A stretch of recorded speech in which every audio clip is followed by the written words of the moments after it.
Hello, everybody, and welcome to In Conversation, the podcast where we explore the ideas, practices, and people shaping the future of academia and academic research, and of course, academic publishing. My name is James Campbell, and on today's episode, I'm joined by Professor Anne Pollock, the current president of the Society for Social Studies of Science, aka 4S. Wow, that's a mouthful. I think I just about got that right. Anne, how's it going? Welcome to the podcast. Wonderful to have you on. Thanks so much. Yeah, it's a lovely day here in London. I'm at my office at King's College London, which is where I'm a professor of global health and social medicine. And it's been an honor to be the president of 4S for these past couple of years. My term is just about to end. It'll end at the end of the 4S meeting in Seattle, which is coming up next month. But it's a really extraordinary group of people who do the social studies of science, technology, and medicine coming together from all around the world. Okay, well, look, let's take a step back for a second.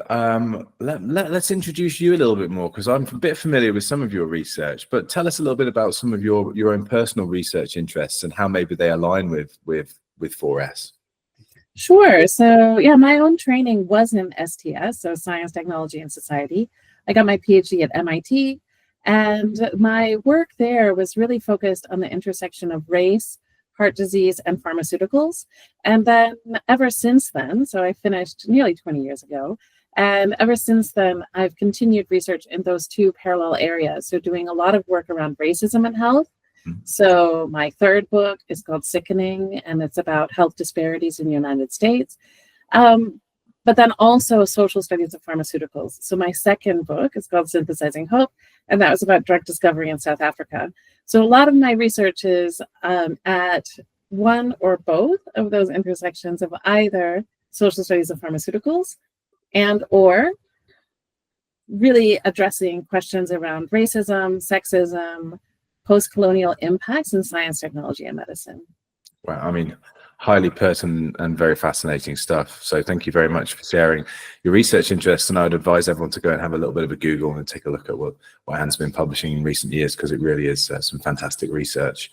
Now, for those people who might not be familiar with 4S, could you also just tell us a little bit about the association? You know, what's its kind of mission? What's it all about? What's it kind of study? Because it sounds like quite a unique sort of group and association from what I understand.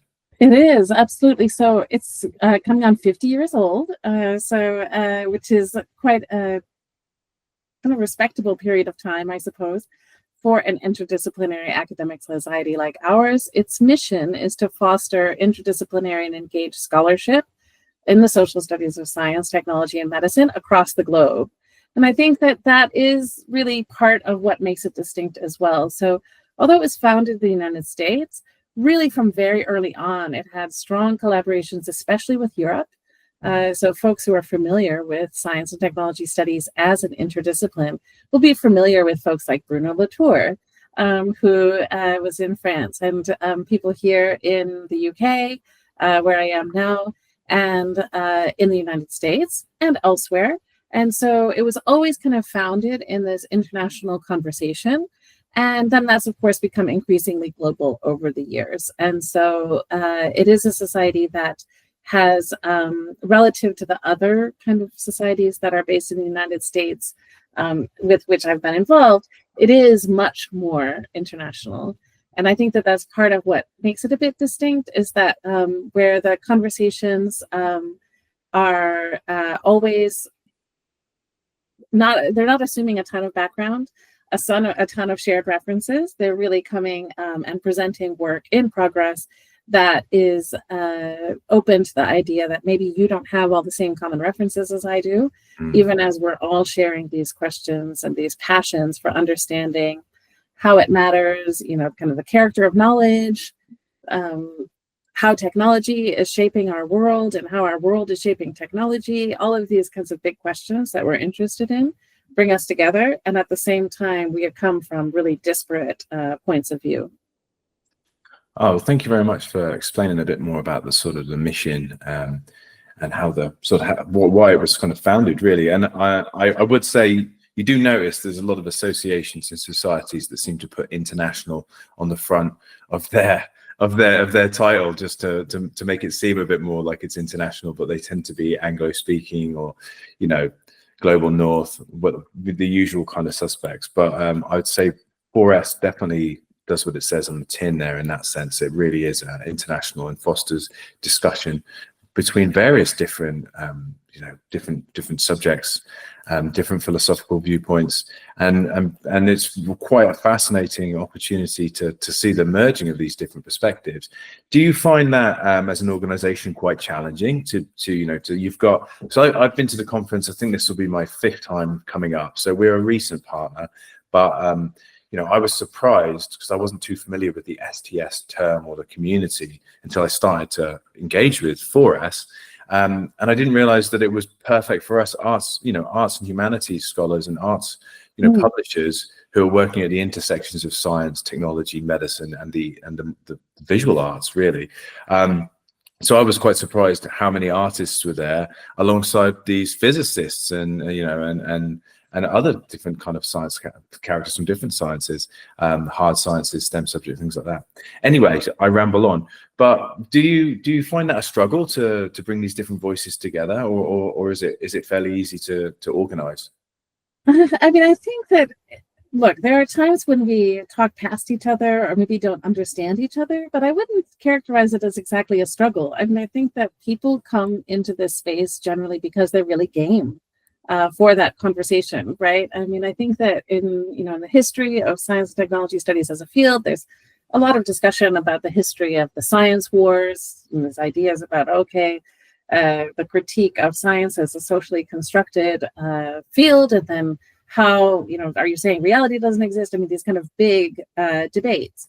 But those debates, of course, don't really happen within our society, right? Within our society, we pretty much all believe that there is reality out there, and that the social world is part of that reality, and that we don't have access to independent reality outside of our own social world. So it's not really that fraught, I would say. I think that there's a lot of curiosity across the boundaries. So a lot of people, so over the past decade or so, there's been a kind of increasing practice around what's called making and doing, where within the conference, we've had sessions of things that are presented that are not in traditional academic forms. So this might be a video game, or this might be a kind of interactive installation. I've done some of these as well. So across digital media, applied physiology, and science and technology studies, so different kinds of things that people can engage with in space. And I think that there's just a lot of kind of, I guess, game really is the word I would use, right? So people are just kind of up for it. And maybe, they'll be like, oh, okay, I don't really get what that is, or, that's not really my thing. But it tends to be very non-antagonistic, I would say. So people are like, oh, okay, wow, I didn't know that was something that people were interested in. I mean, I remember seeing one artist who was using her menstrual blood in things, and this was at the meeting in Cholula. And I think some people were kind of like, confronted about, okay, I didn't realize that this is what I was walking into. And yet recognize that she had something to say that was quite interesting about the character of embodied knowledge. And of course, within arts, it's not that unusual to use. I was going to say, we've published a few things along those lines. I remember that. I was at that conference in Cholula. It was a fantastic event. And I do recall encountering that project. We've published quite a lot on sort of bioart and ecological materialism and these various different topics. Again, on that kind of cusp between science, material, and of course the arts. And it's really, really fascinating stuff. And I think it definitely opens a few minds and perspectives when people engage with it. Quite thought-provoking. Cholula, I think, is a good example, right, of the way of the kind of internationalism. So 4S has for a long time, the rhythm is going to slightly change going forward, but it has for a long time had its meetings. So 2 out of 4 years will be either in the United States or Canada, but then 1 out of the 4 years would be in Europe, and then 1 out of 4 years would be in the rest of the world. So Australia, Japan, Mexico, Argentina, and this, I think, really helps to kind of create these and cultivate these connections across the world, where we will have, obviously when it's held in Latin America, there's a lot more Latin American participation. When it's held in Asia, or also when it's held in Honolulu or something on that side of the United States, we get a lot more Asian participation. When it's held in Europe, obviously a lot more European participation. And sometimes we're trying to be a bit more proactive. It is always a challenge to have substantial African participation. But this kind of moving around the world, not just having an occasional international conference, but really being intentional about partnering with regional groups in having these meetings in different parts of the world really is also, I think, part of that speaking across the boundaries. And so even though, look, a lot of people both here in the United Kingdom, often don't speak another language besides English. And I think that they can find it a bit challenging sometimes when we have meetings in other places. But there's also a lot of recognition that there's value in that. And in making sure that we are, this is an English language predominantly organization that collaborates with multilingual organizations, and yet it's not in a closed way. It's in a way of seeking lingua franca for plural conversations, and with many Englishes. Well, if scientists can't handle a little challenge, you can. No, I think it's admirable, and I think it's great to see an organization that truly does put the international with a capital I in their mission. So yeah, good for you guys. And I wanted to just ask you a few questions about this conference that's coming up, which is going to be taking place in Seattle later this year, right? Just tell us a little bit about where it's going to be and maybe what the themes of this year's conference are. Yeah, so it'll be at the Sheraton in Seattle, which I don't know much about the venue actually, although it's also going to be, we've grown a bit. Big and airy. We planned the conference, and so there will also be some things at the conference center, which apparently is adjacent. But I'm looking forward to going to Seattle. I think one of the things that's striking to me about that is, so with the presidential plenary, it's going to be a conversation around the intersections between Indigenous studies and STS. And this was a prominent theme at our meeting in Honolulu a couple of years ago as well. And yet, in conversation with Diane Millian and Candace Collison, who are going to be in conversation there, it's also interesting to pay attention to the specificities of the Pacific Northwest in these, kind of rooting the conversations at the intersections of Indigenous studies and STS.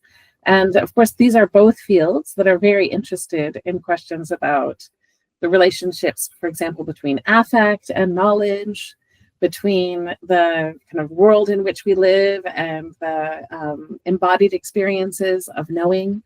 And so really coming together to see both of those intersections and then also those divergences, right? So where are we not quite communicating? Where are we having different stakes and pulling in different directions is also important to recognize.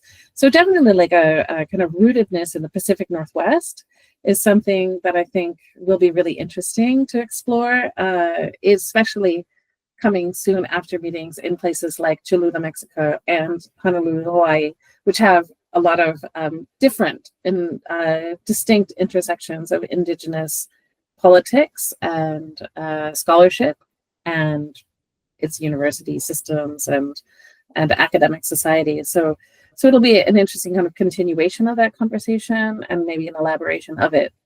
The theme this year is reverberations. And this was a theme that the local committee developed. And I love it because it has that combination of a kind of a sonic kind of connotation of reverberations, also a embodied one, right? Mm-hmm. So thinking about the land on which you might be, which might shake. And of course, reverberations are not all good. A lot of the reverberations that we're talking about are deeply troubling ones, right? Mm-hmm. So the reverberations of militarism, of capitalism, of multiple forms of oppression. And yet there is also this kind of these resistances that emerge, and also some kind of unpredictable movements and unforeseen, and so I think there's also a way that, for me, reverberations also captures, the kind of both, right? So both the reverberations of the oppressions which structure our world, and also of the kind of ongoing and plural forms of resistances to that. And so the local committee has put together this kind of series of themes of plenaries and, around topics like political water, right? Where, really coming at it from multiple different points of view and across arts and scholarship in order to convene these conversations. And so, I think it'll be really an evocative set of conversations there.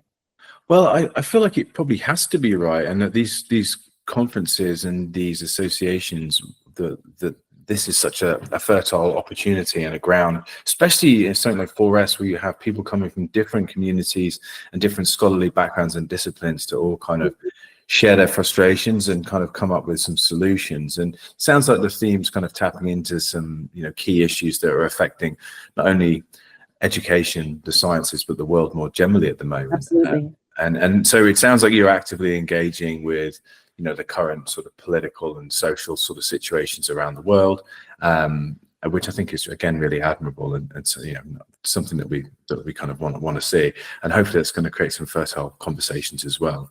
Are you finding extra challenges these days? I mean, the sciences, like all education, has been under attack, especially over here in the United States. Are you feeling the pressure as an organization, as an association, or are you finding novel ways to kind of defend what you do, or to kind of support your community? Well, look, it's certainly a challenge. I mean, so the challenge is, because it comes at us in multiple directions. So on the one hand, we ourselves get NSF funding, right? So National Science Foundation funding, use that for travel grants, for early career scholars, especially those coming from the Global South. And so we have to navigate that ourselves as an organization.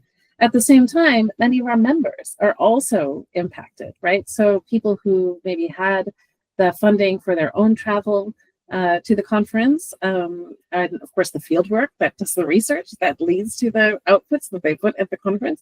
And so all of these folks are impacted by that.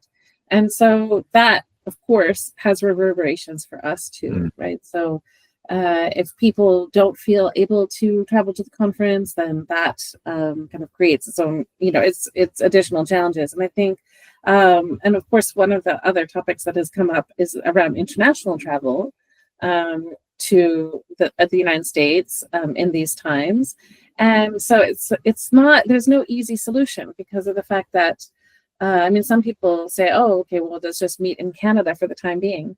But of course, we know that some of the folks who are really impacted are people who are based in the United States, but are not US citizens. Yeah. And we wouldn't want to exclude that very important community, which is disproportionately early career scholars as well, from our conference. And so what we've done is we have hybridity, and it's not a perfect solution, absolutely not a perfect solution to have a hybrid conference, because we know that those kind of connections across seniority, for example, are harder to make in a hybrid way. It's much more difficult for a PhD student to talk to a senior established scholar in a Zoom format, right, than it is maybe in a room, in a side conversation, in a chat after another paper, that kind of thing.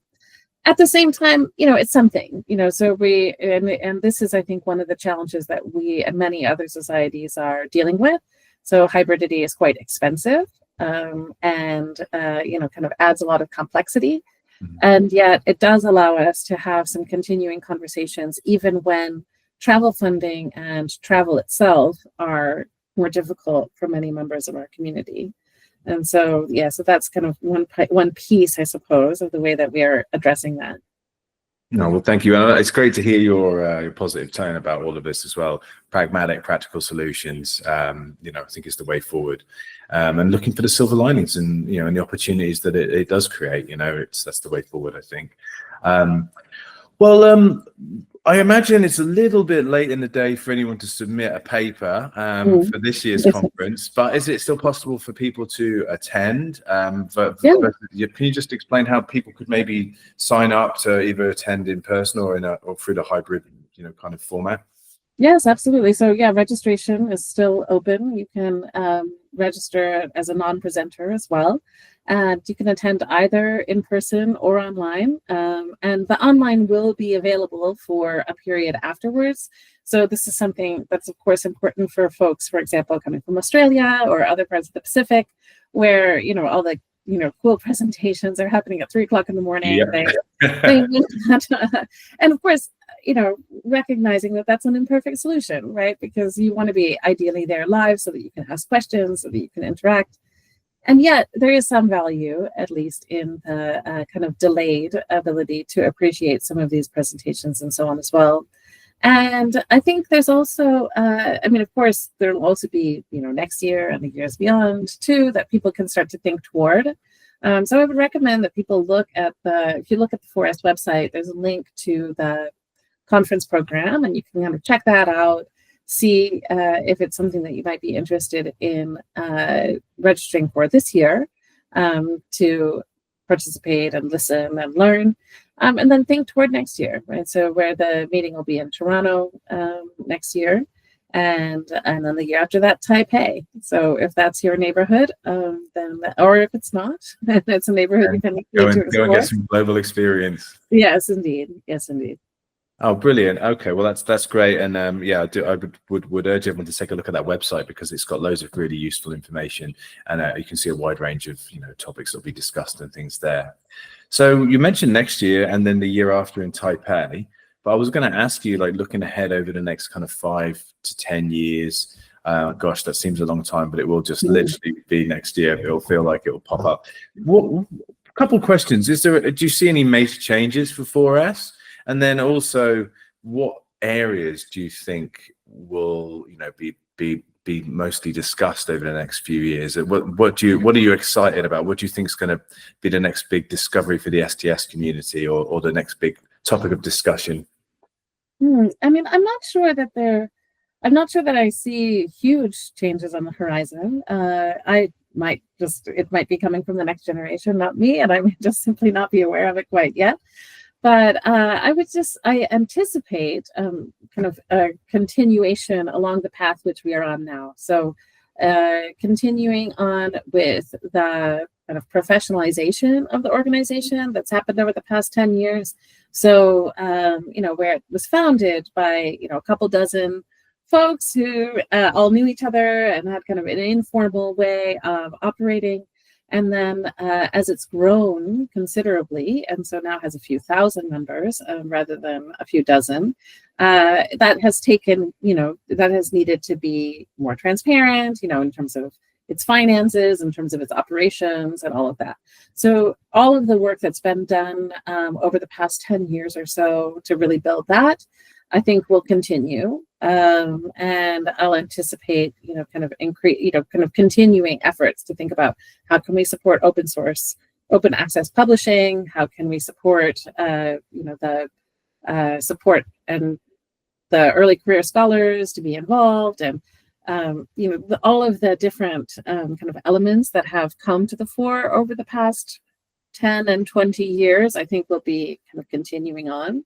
And really, I think in terms of region and so on, I think that there will be, continuing to go in those directions. So maybe a good way to think about it is, like where at the time of the founding, it was very much a US and Canadian and European association. And then as time has gone on, much more involvement with Latin America and Asia. And now, so this year, for example, in December, there's going to be the first STS India meeting taking place. And, so there's going to be, 4S has now for the past, I should know these dates, I suppose, but maybe 15 years ago was the 10 or 15 years ago was the founding of the East Asian STS Journal, which is affiliated with 4S. And so I think that, there'll be this continuing kind of globalization, transnationalization of 4S that has happened over the past, let's say 15 years. And so with increasing ascendance of the field, especially in Asia and in Latin America and in the Pacific, and then also a real kind of interest in thinking proactively about generations of scholars. And I think, like, how do we cultivate new communities of practice in times in which science is contested, in which social science is contested, in which travel can have its challenges, in this kind of post-pandemic period, as well as in a period of a lot of political instability around the world. Oh, well, thank you very much, Anne. I think it's really, really great to hear some of your plans for the future. And Intellect, we're so glad to be a partner of 4S, and we will definitely be attending the conferences in years to come, and doing our part to help build the STS community globally. And thank you again for all of your support and for all of 4S's support of Intellect as well. Before we move on to a different topic, are there any other final thoughts you might want to say about either the conference or about 4S in general? Well, I guess one thing to kind of know about for folks who might be interested in being involved in the future is that we have the meeting sites after the next 2 years have not yet been chosen, and there will be a call coming out pretty soon for people to submit kind of expressions of interest. So if you have a growing STS community in a particular place that you think would really benefit from partnering with 4S and coming there, I think that it's a great time to really think about that and how you might grow that. So, and I've really seen in my own history with 4S how that has really happened. So when I've been going to, I have a long relationship with Australia, and I've been going there for more than 20 years. And when the 4S meeting was hosted in Sydney in 2018, it really did help to kind of catalyze the prominence of Australian scholars within the organization, and really help to raise the profile of the field there within Australia, New Zealand, and the region. And I think that there's really a lot of opportunity for people to connect globally in ways that are useful both for their own kind of academic ecosystem, wherever they might be, and then also for those global synergies, that can happen after that. So that's something that folks who are involved in STS already might be interested in going forward and thinking about potentially playing host to 4S down the line. That's super exciting. And it's also, just really interesting to see where you'll end up next. Okay. Well, thank you for all that information about 4S, and I urge everyone to go out there and take a little bit of a deeper dive. It's a fantastic organization. But you're not quite off the hook yet, Anne. I've got a couple of quick time questions for you. So just a few fun questions just to kind of end up the podcast. So if you're game, I'm going to ask you a few of these questions, all right? So what's the best piece of advice you wish you could give your younger self at the start of your career? Yeah, I mean, I think it's a tricky question, because I feel like the pieces of advice that I am the most aware of are actually the ones that I did follow. And I think one of the things that I don't even remember who it was who told me, but I think it's just so true of that, like, don't assume you know who's important. Is something that I feel like has really resonated with me, really throughout my career, and the ways that the people that I went to grad school with, kind of in that time period, have been incredibly important parts of my network now.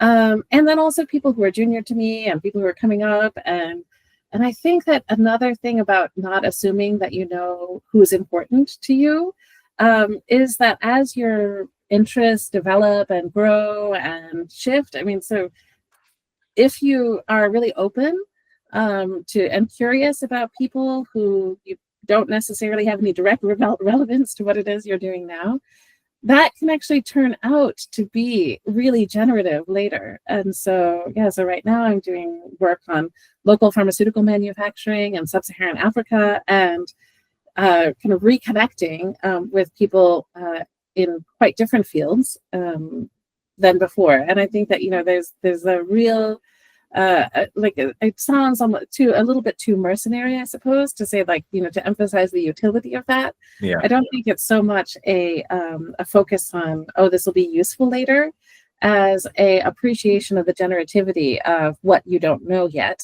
to expect. Oh, no, thank you. That's a great bit of advice. Thank you for sharing. Jumping around a little bit, how about books? We're a publisher, and you've published a few yourself. Do you have any favorite books? Again, they can be fiction, they could be science, they could be theory.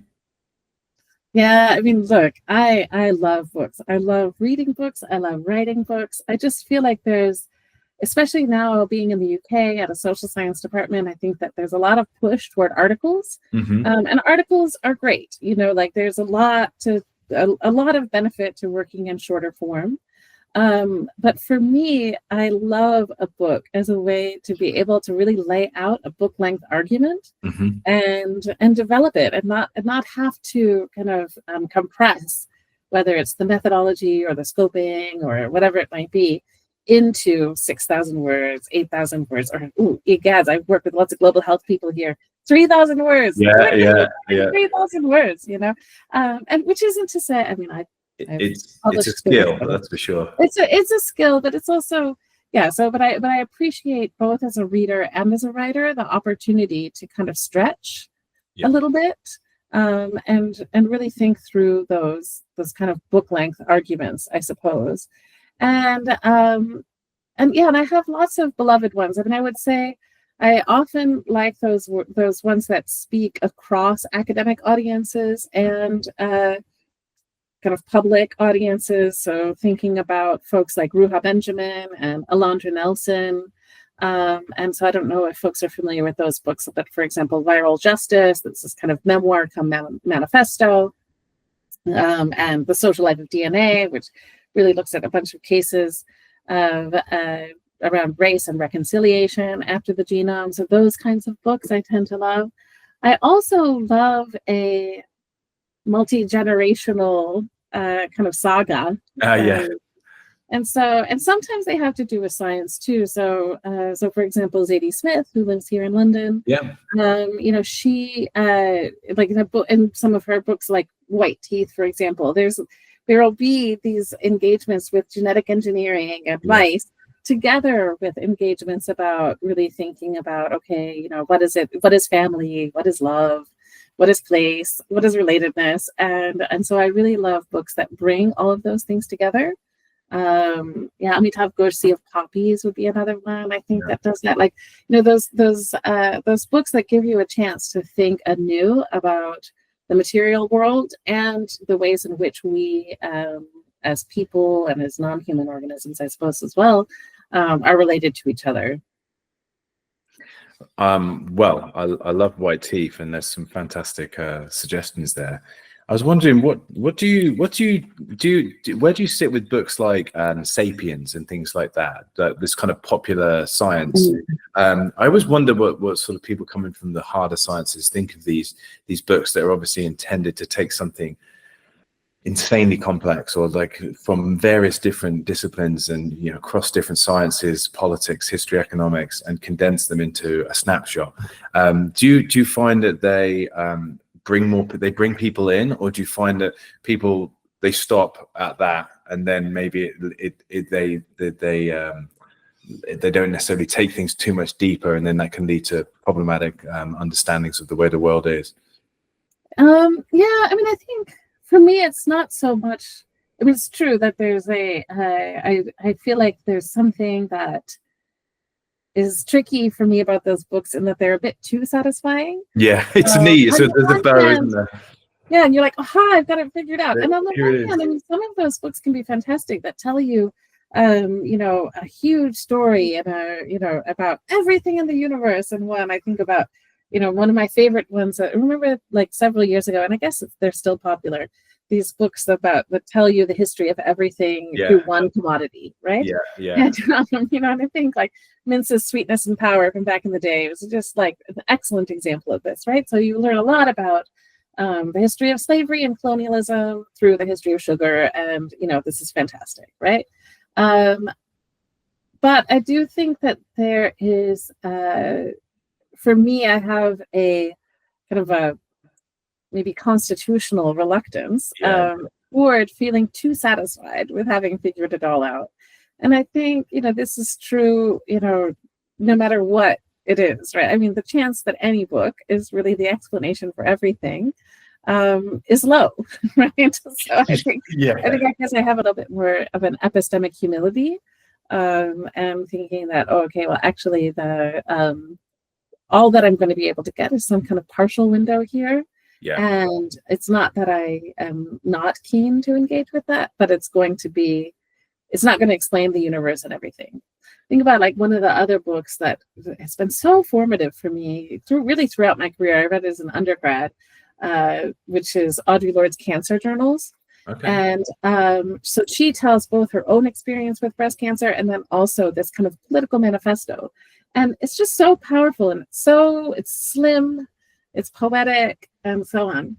And yet, I think it's compelling to me precisely because even as it makes big provocations, it leaves space for a recognition that nothing's been explained away, as an invitation to further conversation and further exploration.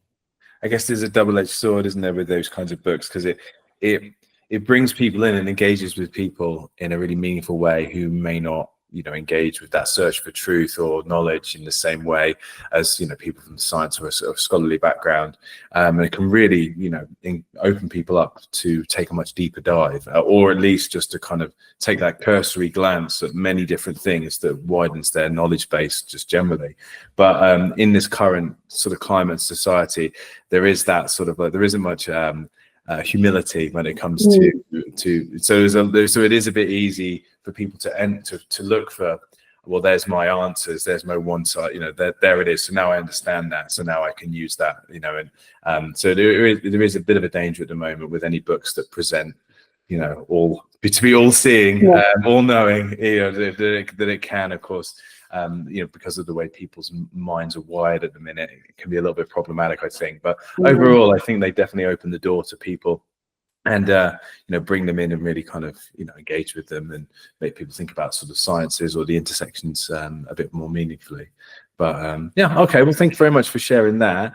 What about music? Are you a fan of music? And if you are a fan of music, do you ever listen to it to help you write or to be creative?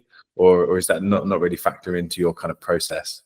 I mean, I do sometimes. I will like, especially either instrumental or dance music that where the lyrics are not really the main thing. So you can kind of like write on through them. So yeah, I mean, just earlier today I was like moving some things around and so on with South African artist Lady Zamar, and I do a lot of work in South Africa, and there's kind of for me a real resonance, I suppose, with thinking about the engaging with the music and it's like popular music. It's nothing like nothing that's too esoteric or something. But yeah, I often like to listen to just popular music, maybe of my own place, of all the places. But probably when I'm working, it's usually very quiet. Okay. I actually do most of my work between 5 a.m. and 7 a.m. And I like it precisely because it's silent. Makes a lot of sense. Yeah, I'm often up at those hours because of time difference, but I wouldn't say it's my most productive hours. Also, you normally flow straight into meetings. But I would love to be able to get up, go outside, get the old circadian rhythms going, because I'm based in Arizona, so we get quite it's quite sunny quite early in the morning, and then to sit down and spend a couple of hours focusing on writing something or on a specific project or working on a specific book. But alas, it's normally kind of flung in at the deep end, which is very, it's just the nature of the beast. But yeah, I feel like I'm on the opposite time zone, so that's okay for me. Yeah, so normally, right. So I'll do a lot of collaborations with the United States, right? And so right now I'm speaking to you right at the end of my workday. Yeah. So in the late afternoon is when I speak to people in the United States. Africa is in my same time zone, so that's easy. Australia, it's all up for grabs, but Yeah, right. there we go. It was, but when you were mentioning the conference earlier, I was thinking I once mistakenly agreed to do, this was when I was a bit more green gilled, I guess. I agreed to do a workshop, and I didn't pay attention to the location of the conference. So it was in Australia, and I ended up having to do this thing at like 2 or 3 in the morning or something. I learned that lesson the hard way once. I have done that. I mean, and sometimes too. I mean, I was supposed to go to. There was going to be the Australian STS meeting. Was going to be in Darwin in 2020, July 2020, and I was slated to be the keynote speaker at it. But of course, the meeting, well, it actually kind of did happen with these like kind of nodes and so on, but not with international visitors to Australia. And so, but I did do some of the tertiary events. Yeah. So, right, there was like a book forum thing and stuff. And yeah, it was 3 in the morning, 4 in the morning, that kind of thing. So, no, that is not the optimal time to be running those. Sometimes, I mean, I guess I did also speak recently, maybe it was a year ago or so, at there was the launch of the Global Pharmaceuticals and Society Network, or something like that. So the launch event took place, and they had asked me to do it. And oh gosh, I'll be in Australia then. And I did give an address here in the UK, but I gave it in Australia. And yeah, and it was 1, 2 in the morning. And I guess it did finally answer that question of sometimes I say, oh, I could say this in my sleep. Well, that turns out to be true. I absolutely can. I can describe my research and these kind of core ideas even in the wee hours. And I do think, I mean, that I guess is one of the challenges of an organization like 4S, and of maybe cultivating a truly international sensibility, is that it will mean that it is not all going to be conveniently in your time zone and in your region. I think that here in Europe, there's often a premium placed on, okay, only going places where you can take the train. And that's great. There's a lot to commend that. At the same time, I think that, what at 4S we really appreciate is this other value that's also there, which is a value of really connecting, much more capaciously. Yeah, no, I think that's a very good point. Okay, well, let me throw you a different question. So you're hosting a dinner party. You're allowed to invite 5 guests. They can be from any point in history, dead or alive. Who's getting an invitation? Gosh, I mean, I'm not sure. For me, this question evokes this play by Carol Churchill. I don't know if you're familiar. Okay, yeah. Girls. Okay. So like, it's such a great play. Definitely recommend it. And I've seen it both on Broadway and in different venues here in the UK. And I mean, so I guess I feel like one of the things that's interesting in that play is that there are some characters that you do know, right? So Pope Joan, right? So this maybe apocryphal, maybe true case of a woman who became Pope and was discovered to be a woman when in labor. And so, these historical things we'll see. But kind of a known figure to some degree, but then also some people who are not known. And I think that, that maybe this also speaks to that epistemic humility. I mean, I feel like the idea that I would know who these people were, it's actually precisely the people that I would have no occasion to know about, that I think that I would be the most curious about. So I think I would love to see some combination between, so an author who's totally shaped me, so someone like Audre Lorde, and someone who I've never heard of because they, haven't kind of reverberated in the same ways with the same legible quality to today, but who could reveal something quite else, something that I don't know that I need to learn. Well, I've asked that question to many, many people over the years doing this podcast, and I think that's one of the best answers I've ever had. Actually, you've certainly proved your point about academic humility as well. Okay, great answer. Thank you very much. And just final question for me, another tricky one, I'm afraid, though. But who do you take inspiration from, or what inspires you? It could be a person, or just kind of where do you take your inspiration from? Yeah, I mean, I guess I get inspiration from a lot of things. I think I am really interested broadly, I suppose, in prefigurative politics, right? Hmm. So, how do we build the world that we want to live in, Yeah. even though we're existing within these horrible structures that make it almost impossible to do so? And so I think that I tend to be inspired by whoever is trying to do that. And sometimes that's my students, for example. We just had graduation here recently, and one of the undergrads who really had like just struggle after struggle. She had, health issues and family issues and some academic issues where she needed to develop some different study skills. I mean, just all the different levels, right? And I feel like so often we only hear about that when it's during the period of struggle. But then sometimes we hear about it in the times of success too. And it is inspiring to see, wow, like, look, these, you're like, there's so much that is making it difficult to flourish in these times. And, when you see those the plants growing in the cracks of the sidewalk or and those kinds of metaphors, right? I think I do take a lot of inspiration from that. And I see that in my research too. So, as I mentioned, doing research in local medical manufacturing in Africa, and just the way that, folks, obviously the aid cuts from the United States have been tremendously damaging. And also, there are people who are really trying to build something that will have more sovereignty, solidarity, this where the global health infrastructure can be oriented toward the common good. And so I think that there is a lot that is inspiring there too. Well, Anne Pollock, on that wonderful final note, thank you very much for joining us today on the In Conversation podcast. I really appreciate those thoughtful and meaningful answers, and really appreciate the support of 4S. Can't wait to come to the conference in Seattle. I urge everyone out there who's listening to spend a little bit more time both with Anne Pollock's research and, of course, with the 4S. Take a look online, take a look at the conference website and the society website in general, and you'll find loads of great information and lots of starting points for lots of new conversations and different ways of seeing the world, I think, as well, if that's not to say too much. But yeah, Anne, thanks so much for joining us today. Any final thoughts from you?